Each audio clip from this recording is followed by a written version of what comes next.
Dua askar Amerika telah hilang di pesisir Maghribi semasa latihan African Lion. Dan krisis ini kini berkait dengan detik paling berbahaya antara Amerika Syarikat dan Iran.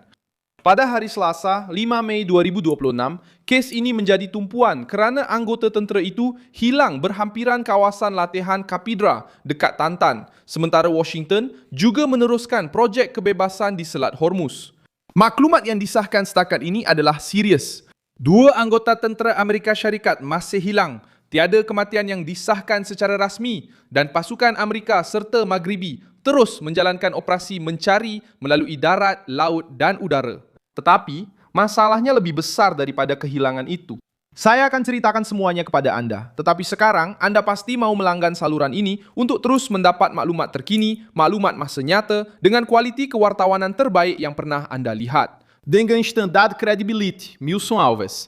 Para askar itu mengambil bahagian dalam African Lion, latihan ketenteraan tahunan terbesar Amerika Syarikat di benua Afrika. Operasi ini menghimpunkan lebih daripada 7,000 anggota tentera dari lebih 30 negara melibatkan Maghribi, Tunisia, Ghana dan Senegal dengan fokus kepada kesiapsiagaan, koordinasi antara sekutu dan tindak balas terhadap krisis serantau. Menurut Komando Amerika Syarikat untuk Afrika, dua anggota tentera itu telah dilaporkan hilang berhampiran Kapidra di kawasan pantai yang sukar dengan tebing curam, ombak kuat dan permukaan tanah yang kasar. Mereka tidak berada dalam pertempuran pada ketika itu. Mereka berada di luar aktiviti utama latihan apabila insiden itu berlaku. Versi rasmi tidak mengesahkan penculikan. Apa yang ada setakat ini hanyalah kehilangan di kawasan sensitif. Walaupun begitu, kejadian ini membunyikan amaran kerana ia melibatkan askar Amerika, kawasan strategik antara Atlantik, Mediterranean dan Afrika Utara, serta satu latihan ketenteraan yang bukan kecil. Berita yang tersebar menunjukkan bahawa pencarian telah digerakkan. Berita, helikopter, kapal, pasukan penyelam, penyelamat di gunung dan sokongan daripada pasukan Maghribi. Dalam kata lain, Maghribi dan Amerika Syarikat menganggap kes ini sebagai kecemasan sebenar, bukan sekadar kejadian tempatan biasa. Titik paling genting terletak pada masanya. Sementara dua anggota tentera itu masih dicari di Maghribi, Trump mempercepatkan tindak balas tegas di Teluk.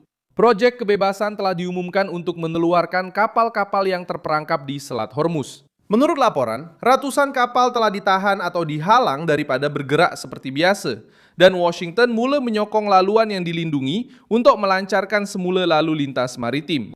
Teheran pula memberi amaran bahawa pasukan Amerika tidak sepatutnya memasuki laluan itu tanpa koordinasi. Pada ketika itulah, ketegangan tidak lagi hanya di laut, tetapi menjadi ujian kekuatan secara langsung. Trump tidak mengisytiharkan perang secara rasmi di Kongres Amerika, tetapi menggunakan bahasa dan tindakan peperangan. Dia meletakkan tentera laut Amerika Syarikat berhadapan dengan pengawal revolusi Iran, menganggap sekatan itu sebagai cabaran yang tidak boleh diterima dan memberi amaran bahawa sebarang serangan terhadap kapal-kapal Amerika akan mendapat tindak balas yang tegas. Pada hari yang sama, Trump menyatakan bahawa Iran sepatutnya mengibarkan bendera putih sebagai tanda menyerah sambil menegaskan bahawa sekatan Amerika ke atas pelabuhan-pelabuhan Iran sedang berkesan. Kenyataan itu bukan sekedar provokasi. Ia adalah satu mesej tekanan maksimum dalam krisis yang sudah pun dipenuhi dengan serangan, rampasan dan ancaman. Sehingga kini, tiada pengesahan kematian dua askar yang hilang di Maghribi. Apa yang ada hanyalah pencarian intensif dan siasatan mengenai bagaimana mereka boleh hilang. Beberapa laporan menyatakan bahawa mereka mungkin telah terjatuh ke dalam lautan semasa berjalan berhampiran tebing. Laporan lain pula menggambarkan satu cubaan menyelamat di tengah-tengah laut bergelora. Ketiadaan pengesahan muktamad telah membuka ruang untuk spekulasi. Tetapi maklumat yang paling pasti adalah ini. Dua anggota tentera Amerika telah hilang dan operasi menyelamat masih diteruskan. Soalan yang timbul sekarang adalah mudah. Mengapa kes ini begitu mengganggu Washington? Kenapa? Ia berlaku pada saat Amerika Syarikat sedang mengalihkan ketegangan ketenteraan ke Timur Tengah, menekan Iran dan menguji sekutu di utara Afrika. African Lion bukanlah pelancongan ketenteraan. Ia adalah satu manuver yang dirancang untuk mempersiapkan pasukan di kawasan yang tidak stabil, melatih tindak balas pantas dan menunjukkan kehadiran Amerika di kawasan di mana Rusia, China, dan Iran juga mencari pengaruh. Apabila askar-askar hilang dalam persekitaran ini, tahap amaran akan meningkat. Maghribi juga menjadi tumpuan utama dalam cerita ini. Negara itu adalah sekutu penting Amerika Syarikat, mengekalkan kerjasama ketenteraan dengan Washington dan telah menjadi platform yang relevan untuk latihan di Afrika Utara. Kehadiran tentera Amerika di sana menunjukkan bahawa pertempuran menentang paksi Iran tidak terhad kepada Teluk Parsi. Ia merintasi Atlantik, Mediterânea, laluan Afrika, pangkalan, pelabuhan, koridor, dan perjanjian ketenteraan. Kehilangan askar-askar itu, oleh itu, berlaku di wilayah sekutu, semasa latihan bersama sekutu, pada waktu di mana setiap pergerakan tentera Amerika diperhatikan oleh Tehran. Dan di situ, hal itu menjadi lebih serius lagi. Sementara pencarian berlaku di Maghribi, Selat Hormuz terus menjadi pusat peningkatan ketegangan. Pentagon menyatakan bahawa gencatan senjata dengan Iran masih wujud secara rasmi, tetapi mengakui terdapat pertempuran dan tindakan ketenteraan di rantau itu. Laporan menunjukkan bahawa pasukan Amerika bertindak untuk melindungi kapal-kapal dagang, sementara Iran terus memberi tekanan dengan drone, bot laju dan ancaman. Ini adalah perang yang cuba kelihatan terkawal, tetapi sebenarnya sudah beroperasi dengan logik konfrontasi terbuka. Bahayanya terletak pada kesilapan pengiraan. Sebuah kapal diserang, sebuah drone ditembak jatuh, sebuah fregat terkena, seorang askar terbunuh boleh mengubah provokasi menjadi perang sepenuhnya. Krisis Hormuz ialah jenis perangkap seperti inilah. Lautnya sempit, lalu lintasnya sibuk, pasukan berada dekat dan pusat arahan bekerja di bawah tekanan. Jika sebuah bot laju Iran mendekati terlalu rapat dengan kapal Amerika, Trump akan mempunyai ruang politik yang sangat terhad untuk berundur.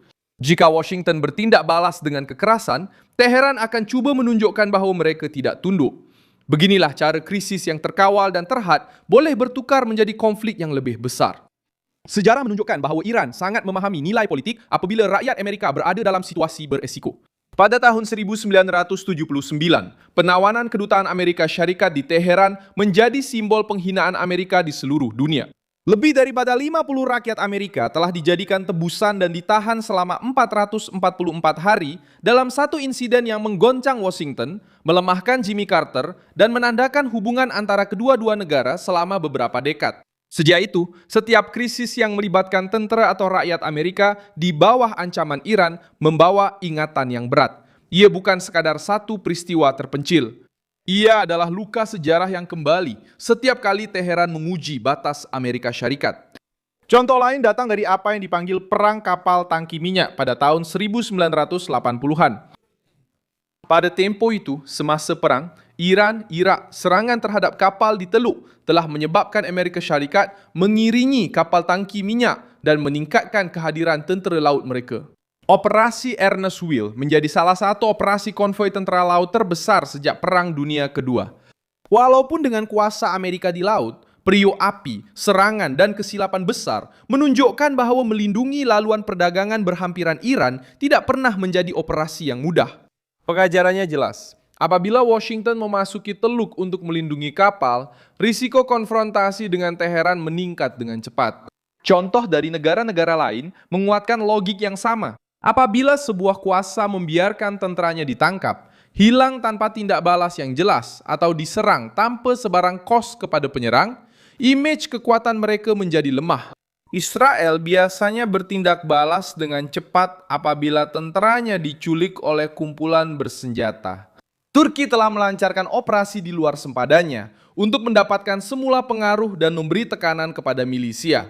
Rusia, walaupun dengan kaedah yang keras, menggunakan sebarang serangan terhadap tenteranya sebagai alasan untuk memperluaskan kehadiran di kawasan konflik. Perbezaannya sekarang ialah Amerika Syarikat berhadapan dengan Iran, sebuah negara yang menjadikan setiap pengunduran Amerika sebagai propaganda serantau. Rumah Putih tahu bahawa musuh-musuhnya memerhati segala-galanya. Jika Amerika Syarikat kelihatan teragak-agak di utara Afrika, Teheran akan mentafsirnya. Jika mereka kelihatan teragak-agak di Hormuz, pengawal revolusi akan marah. Jika mereka kelihatan berpecah secara dalaman, sekutu dan pesaing akan mengira semula langkah mereka. Langkah seterusnya harus berlaku di 3 medan. Yang pertama ialah pencarian askar-askar yang hilang dengan tekanan ke atas Maghribi dan pihak komando Amerika untuk memberikan jawaban yang cepat. Yang kedua ialah kemajuan projek kebebasan yang boleh meletakkan kapal-kapal Amerika lebih dekat lagi dengan garisan merah Iran. Yang ketiga ialah diplomasi. Di bawah ancaman dengan cadangan nuklear, sekatan, blokad dan amaran digunakan serentak. Gabungan ini berbahaya kerana rundingan hanya berkesan apabila senjata tidak hampir digunakan terlebih dahulu. Di bidang ketenteraan, Trump cuba menunjukkan bahawa tentera laut Amerika masih menguasai laluan penting. Di bidang politik, dia cuba menyatakan bahawa Iran tidak boleh merampas perdagangan dunia dengan menggunakan Selat Hormuz. Dia perlu menghalang kehilangan 2 askar itu daripada dianggap sebagai kelemahan. Situasi masih terbuka. Jika askar-askar itu ditemui masih hidup, Trump mendapat kelegaan di Afrika Utara, tetapi krisis dengan Iran tetap berterusan di laut. Jika mereka ditemui mati, tekanan politik akan meningkat. Jika terdapat sebarang tanda tindakan bermusuhan, penculikan sebenar atau penglibatan rangkaian yang berkaitan dengan paksi Iran, tindak balas Amerika boleh berubah daripada operasi tentera laut kepada serangan langsung. Buat masa ini, fakta yang jelas ialah Amerika Syarikat sedang mencari 2 anggota tentera yang hilang dan pada masa yang sama, mereka menggerakkan kekuatan tentera laut mereka untuk mencabar sekatan Iran di Hormuz.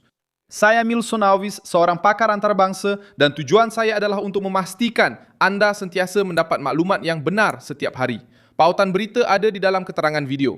Sila tekan butang suka pada video ini, langgan saluran dan di akhir nanti lihatlah ruangan komen supaya anda lebih terlibat dengan komuniti Milson Alves.